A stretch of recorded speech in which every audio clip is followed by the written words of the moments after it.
మోడీ గారు ఆయన గవర్నమెంట్ లోకి వచ్చినాడు మన దేశంలో క్రూడ్ ఆయిల్ దొరకదు. క్రూడ్ ఆయిల్ బ్యారెల్ ధర $100. ఇవాళ ఎంత తెలుసా? $84. $16 తగ్గింది. క్రూడ్ ఆయిల్ ధర తగ్గితే పెట్రోల్ ధర, డీజిల్ ధర తగ్గాలనా పెరగాలనా? తగ్గాలి. న్యాచురల్ లాజిక్ అయితే తగ్గాలి. మరి తగ్గిందా పెరిగిందా? ₹60 ఉన్న డీజిల్ ఇవాళ 105. ₹70 ఉన్న పెట్రోల్ 2014లో ఇవాళ 110. ఎందుకు పెరిగింది? మరి క్రూడ్ ఆయిల్ ధర తగ్గింది, స్టేట్ టాక్సెస్ ఏం పెరగలే, అట్లే స్టేబుల్ గా ఉంది. ఎట్లా పెరిగింది?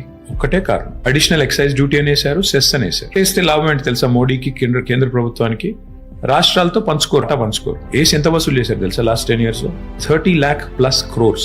ఏం చేశాడు తెలుసా? 30 lakh crores ఏమంటాడు? ఎందుకు వాడతారు దీన్ని అంటే, జాతీయ రహదారులు కట్టాలి కదా, నేషనల్ హైవేస్ కట్టాలి కదా అంట. Show me one national highway in the entire country where you don't get to pay toll. ఇప్పుడు నేను హైదరాబాద్ నుంచి సిరిసిల్ల పోవాలంటే నాకు 2 రూట్లు. ఒకటి కామారెడ్డి మీదకి వెళ్ళి పోవాలి, లేదంటే ఇంకోటి సిద్దిపేట మీదకి వెళ్ళి పోవాలి. కామారెడ్డి మీదకి వెళ్ళి పోతే నేను పోయి రావడానికి, హైదరాబాద్ నుంచి పోయి మళ్ళీ నా కాన్స్టిట్యున్సీకి తిరిగి రావడానికి నేను కట్టాల్సింది ₹360.